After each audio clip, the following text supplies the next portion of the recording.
Bonsoir, bienvenue dans le Grand Soir 3. À la une, Donald Trump de plus en plus isolé après son nouveau revirement sur les événements de Charlottesville. Le président américain qui, sous la pression, avait condamné les violences racistes, a de nouveau estimé qu'il y avait des torts des deux côtés. Comment Donald Trump pourra-t-il poursuivre sa politique dans ces conditions? Nous ferons le point avec Stéphanie Pérez en direct de Washington. Coût de la rentrée scolaire en hausse pour les lycéens, en baisse en revanche pour les écoliers et les collégiens. Comment expliquer cette différence? Nous tenterons d'y voir plus clair avec notre invitée Joanne Joussom, déléguée nationale à la Confédération syndicale des familles. Une sépulture pour migrants morts en mer. Un ancien pêcheur en Tunisie lance un appel au monde pour que les dépouilles puissent être enterrées dignement. En attendant, avec peu de moyens, il leur permet d'avoir une dernière demeure. Une machine à écrire, des notes, une partie de l'intimité d'Agatha Christie dévoilée dans ce journal. Le petit-fils de l'auteur à succès de plusieurs romans policiers nous a ouvert les portes de sa maison au pays de Galles. Mais avant, cet hommage poignant à la jeune femme tuée à Charlottesville aux États-Unis par un néo-nazi. Les photos d'elle, sourire aux lèvres, faisaient face aux personnes venues la saluer une dernière fois. La plupart étaient vêtues de mauve, la couleur préférée de la victime qui participait à une manifestation antiraciste samedi dernier. Ces événements risquent de marquer un tournant dans la politique de Donald Trump, le président américain qui, sous la pression hier, avait condamné les violences racistes à Charlottesville, est revenu sur ses déclarations. Pour lui, les torts entre néo-nazis et manifestants antiracistes sont partagés. Léa Scherer. 2 jours auront suffi pour que Donald Trump fasse à nouveau volte-face. Le président américain renvoie dos à dos pacifistes et racistes. Je pense qu'il y a eu des torts des deux côtés et je n'ai aucun doute à ce sujet. J'ai condamné des groupes très différents, mais tous ces groupes n'étaient pas des néo-nazis. Croyez-moi, ils n'étaient pas tous des suprémacistes blancs. Samedi pourtant à Charlottesville, l'homme qui a foncé sur la foule, tuant une jeune femme et blessant une vingtaine de pacifistes, était bien un suprémaciste blanc. Sur Twitter, David Duke, l'ancien chef du Ku Klux Klan, a félicité le président pour son revirement. Merci président Trump d'avoir le courage et l'honnêteté de dire la vérité sur Charlottesville et de condamner les terroristes de gauche. Les propos de Donald Trump attisent la colère des militants antiracistes. Ils étaient plusieurs milliers à manifester hier dans certaines grandes villes du pays, comme ici à New York. La foule, révoltée, a choisi d'interpeller frontalement le président au pied même de la tour qui porte son nom. Ce président est mauvais pour le pays. Il veut faire la guerre à tout le monde. Encore une fois, il a tort et je veux être compté parmi ceux qui le disent. Malgré la polémique, Donald Trump a l'intention de regagner aujourd'hui son golfe du New Jersey pour y poursuivre ses vacances. Les dernières déclarations de Donald Trump ont indigné de très nombreux dirigeants, aussi bien aux États-Unis que sur la scène internationale. Depuis Washington, nous retrouvons Stéphanie Pérez. Bonsoir. Le président américain n'est-il pas en train de s'isoler ?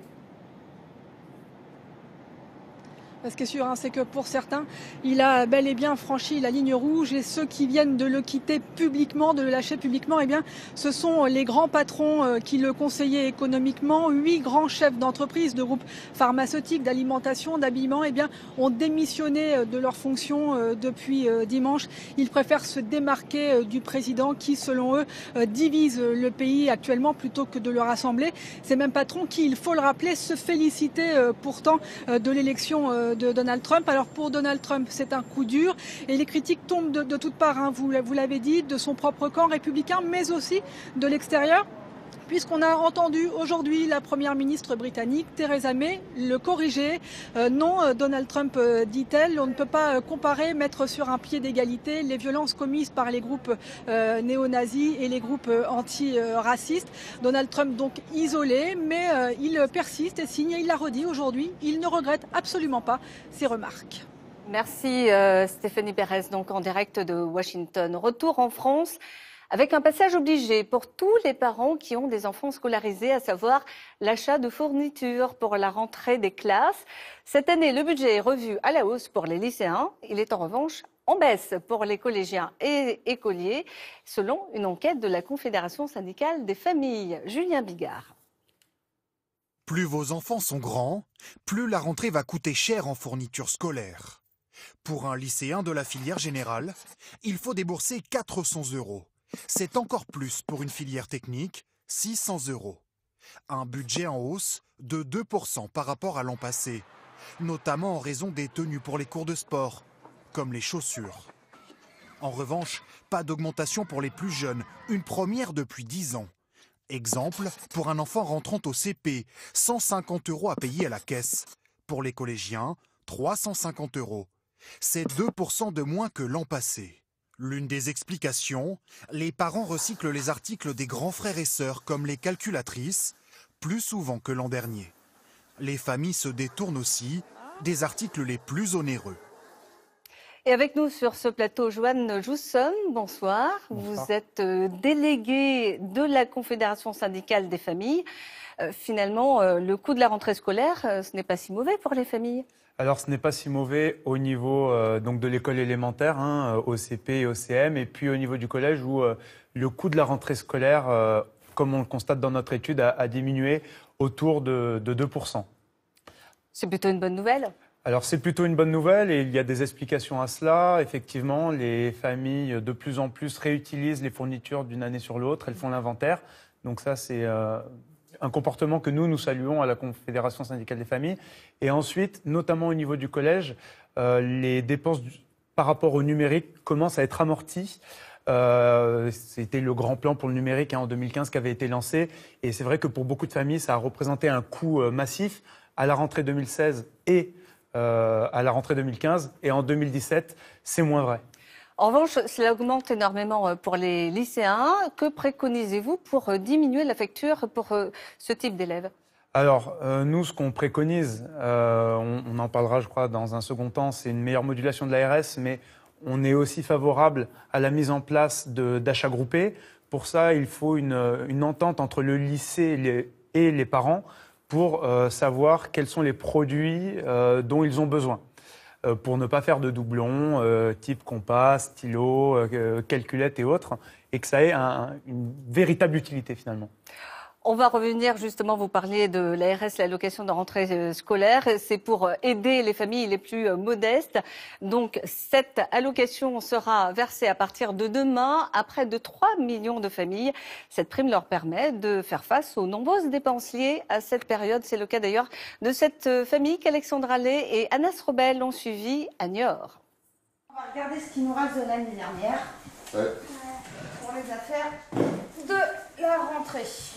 Chez les Jupin, réunion de famille pour préparer la rentrée. Les parents cherchent à faire des économies, mais pour les enfants, pas question de renoncer à de nouveaux achats. Alors, regarde l'état de lui, regarde l'état de lui. On essaie de lui enseigner que c'est pas parce que ça a un an que ça marche plus. Donc voilà, c'est quand même cher. Et ça serait bien que ça dure dans le temps, donc d'en prendre soin, c'est quand même important. L'allocation de rentrée scolaire sera pour eux une aide précieuse. 748 € pour leurs 2 plus jeunes enfants, rien pour le troisième qui a déjà eu 18 ans. Sans cette aide-là, je ne pourrais pas forcément assumer toute la rentrée scolaire. J'aurais dû le faire, dans ce cas-là, m'y prendre 2-3 mois avant et tous les mois acheter quelque chose pour préparer justement la rentrée scolaire. Comme eux, 2 800 000 familles aux revenus modestes perçoivent l'allocation de rentrée scolaire. Pour un enfant âgé de 6 à 10 ans, 364 €. De 11 à 14 ans, 384 €. Entre 15 et 18 ans, 397 €. Vert, bleu. Allez, vert et bleu, optez. Chaque année, au moment du versement de cette prime, c'est l'affluence dans les rayons des fournitures. Nous allons avoir énormément de monde et ça va nous générer énormément de chiffres en fait. Enfin, c'est là où on va avoir le plus de surcroît d'activité, voire jusqu'à fin septembre. Au total, la famille Jupin a prévu de dépenser 400 € en matériel scolaire, mais l'allocation ne servira pas qu'à acheter des crayons. Ensuite, ça sera réparti pour des vêtements, donc un bon jean, ce genre de choses. Et le reste pour les licences de sport. L'allocation a augmenté de 0,3% cette année. Elle reste un vrai coup de pouce pour de nombreuses familles. Je vous remercie. Alors, Joanne Joussom, l'ARS, c'est un vrai coup de pouce, on l'a vu, mais est-ce que c'est suffisant ? Alors nous, on dit effectivement, la Confédération syndicale des familles, que c'est une aide essentielle et précieuse pour les familles, comme le reportage le dit. Effectivement, c'est suffisant sur les classes élémentaires où l'allocation de rentrée scolaire couvre les frais de rentrée largement, mais aussi les dépenses tout au long de l'année. Pour le collège, ça couvre la rentrée et plus quelques dépenses. Et c'est vrai qu'au lycée, ça devient insuffisant. Il y a une modulation qui est finalement assez faible entre ces différentes classes d'âge et différents niveaux. Nous, on estime qu'il serait nécessaire qu'il y ait une meilleure modulation de l'allocation de rentrée scolaire. Que ça suive le niveau scolaire? Alors que ça suive le coût réel des dépenses pour les familles à la rentrée. On voit qu'aujourd'hui, un lycéen coûte autour de 420 € à la rentrée contre un élève de CP qui va coûter 150 €. Il y a un différentiel de plus de 250 €, énorme. Et donc, l'ARS devrait prendre en compte cela, alors que le différentiel de l'ARS, il est uniquement de 30 €. Donc vous demandez à ce que cette allocation soit réformée, en fait? On souhaiterait ça de tout cœur, effectivement. Merci beaucoup, Jocelyn Josom. Je rappelle que vous êtes donc délégué à la Confédération syndicale des familles. Merci à vous. Tous les détails d'ailleurs sur cette rentrée scolaire, c'est à retrouver sur notre site et application France Info. Dans l'actualité judiciaire, l'auteur de l'attaque à la voiture bélier en Seine-et-Marne, mis en examen notamment pour meurtre aggravé. Il avait lundi soir foncé dans une pizzeria, tuant une adolescente et blessant 12 personnes. Reconnu pénalement responsable, cet ancien agent de sécurité est ce soir placé en détention provisoire. Cette histoire touchante maintenant est empreinte d'humanité, celle d'un ancien pêcheur qui, en Tunisie, se bat pour que les dépouilles des migrants morts en mer soient enterrées. Il lance un appel au niveau international pour pouvoir avoir des aides. En attendant, il se charge seul d'enterrer les cadavres repêchés. Kanwaljit Singh. Inlassablement, il arpente cette parcelle de terre avec pour seul outil sa pelle. Sous le sable reposent des dizaines de femmes, d'hommes et d'enfants. Tous ont péri en Méditerranée. Ici, il y a le corps d'un homme. Shamseddine Marzouk ne connaît ni leur nom, ni leur âge, mais il s'est fait un devoir de leur offrir une sépulture. Nous ne demandons rien d'autre qu'un cimetière qui respecte la dignité des êtres humains. Qu'est-ce que l'être humain ? Peu importe la religion, on ne prie pas pour la personne, on l'enterre, on la respecte et le respect est un devoir. Ancien pêcheur, Shamseddine Marzouk a longtemps été témoin du drame des migrants en Méditerranée. Au large des côtes tunisiennes, des embarcations de fortune où s'entassent des centaines de personnes. Témoin aussi de ces scènes macabres, celles des corps échoués sur les plages. À Zarsis, les pêcheurs et les organisations humanitaires n'ont pas les moyens d'enterrer les morts. Ils en appellent à la solidarité. Nous sommes justement à la recherche d'un terrain qu'on pourra acheter. Nous allons lancer donc un appel de fonds du public, de tout le monde, donc même au niveau international, pour nous aider à acheter un terrain, disons 50 sur 50 mètres, pour le dédier à ce projet. En attendant un cimetière digne de ce nom, Shamseddine Marzouk continuera d'honorer la mémoire des noyés de la Méditerranée. Depuis le début de l'année, une quarantaine de migrants a péri au large de Zarsis.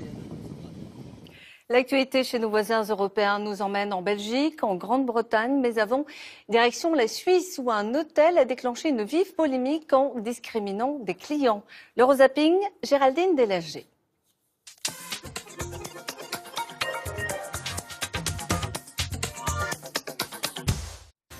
Des juifs stigmatisés en Suisse. Ce scandale provoqué dans un hôtel d'Arosa. À l'origine de la polémique, une affiche dans les vestiaires de la piscine. À nos clients juifs, femmes, hommes et enfants, vous êtes priés de prendre une douche avant et après la baignade. La gérante de l'hôtel affirme l'avoir placardé après des plaintes d'autres clients. Ils auraient remarqué 2 jeunes filles juives qui ne se seraient pas douchées. C'était un mauvais mot au mauvais endroit. L'affaire a pris une ampleur internationale. Israël a demandé des explications au gouvernement suisse qui condamne cette démarche. Le centre Simon Wiesenthal exige, lui, la fermeture de cet hôtel de la haine. Sur la BBC, une Irlande sans frontières après le Brexit. Des peluches pour matérialiser les liens entre l'Irlande et l'Ulster, la province de l'île rattachée à la Grande-Bretagne. Depuis l'annonce du Brexit, les habitants s'inquiètent d'être à nouveau séparés. Aujourd'hui, le gouvernement britannique se veut rassurant. Nous n'envisageons pas le retour des barrières douanières. Et nous voulons nous assurer que les gens et les biens pourront continuer à circuler à l'avenir. Pendant 20 ans, catholiques et protestants se sont affrontés sur ces terres. L'Union européenne a apporté une paix et une prospérité que le Brexit pourrait troubler. La folie des jacuzzis en Belgique. Quelques bulles dans ce journal. Les Belges en raffolent et se ruent sur les modèles gonflables. Mais si les jacuzzis peuvent faire fondre les graisses, ils s'attaquent aussi au porte-monnaie. Si vous utilisez un jacuzzi 3 heures par jour pendant 1 an, un ménage moyen va doubler sa consommation d'électricité. Mais que ne ferait-on pour le plaisir de buller ? En football, soirée difficile pour Nice qui jouait à Naples son match de barrage aller de la Ligue des Champions. Les Niçois ont été largement dominés par les Italiens qui ont ouvert le score dès la 13e minute. Nice a fait illusion en fin de première période, mais ils ont encaissé un second but sur pénalty à la 70e minute. La mission devient presque impossible pour les Français qui devront s'imposer avec 3 buts d'écart au match retour pour accéder à la Ligue des Champions. C'était une femme qui savait maintenir le suspense dans ses romans. Agatha Christie savait manier les intrigues, emporter ses lecteurs. La reine du crime restait, quant à elle, énigmatique, un mystère partiellement levé par son petit-fils. Il nous ouvre exceptionnellement les portes de sa maison. Incursion dans l'intimité d'Agatha Christie, signé Michel Vial, Nathalie Berthier et Marc Félix. Un village perdu dans la campagne galloise. Une maison cossue, dissimulée dans les feuillages, dont le propriétaire tient à la discrétion et nous fait cependant l'honneur d'une visite privilégiée. Matthew Pritchard est le petit-fils d'Agatha Christie et le gardien des archives familiales sur lesquelles il veille avec un soin jaloux. Ces archives constituent un trésor, des documents cachés dans des malles pendant des années, dont Matthew a hérité en 2004. Voici l'un de ses carnets. Là, elle a écrit sur une page les mots qu'elle jugeait essentiels pour écrire une histoire policière. Qui, pourquoi, quand, comment, où et quoi. Je pense qu'elle sentait tout naturellement le mal et qu'elle comprenait comment les choses pouvaient se gâter et comment les gens, malheureusement, n'ont pas toujours les meilleurs mobiles. Décédée en 1976, la reine du crime constitue une mine d'or pour ses héritiers, avec ses 2 milliards de livres vendus et traduits en une centaine de langues, dont les droits dégagés par les adaptations cinéma et télé demeurent colossaux. Elle avait beau être discrète, voire timide, Agatha Christie n'en était pas moins une observatrice hors pair du genre humain, et la description qu'elle en propose défie toujours le temps et les modes. Elle avait le sens du divertissement. Elle était très détendue. Elle comprenait très bien les gens. Et ceux qui apparaissent dans ces livres sont normaux. Alors, peu importe que vous soyez anglais, français, américain, japonais ou d'une autre nationalité, c'est la même chose. En France, où quelques 70 000 exemplaires de ses livres s'écoulent chaque année, Agatha Christie est publiée par les éditions du Masque depuis 1927, depuis le meurtre de Roger Ackroyd, le premier grand succès. À l'occasion de ses 90 ans, la maison a décidé de rééditer l'œuvre. Agatha Christie, c'est l'auteur du Masque, c'est l'auteur fétiche. C'est dû à la pérennité de cet univers, ce monde d'Agatha Christie, qui est complètement, qui est pourtant daté, mais qui ne se démode pas finalement. Le crime ne paie pas, affirme l'un des livres d'Agatha Christie, dont la longévité tendrait à prouver le contraire. Même le vieil Hercule Poirot revit le temps de 2 aventures, preuve que le filon est loin d'être épuisé. Elle est place maintenant à l'actualité des régions.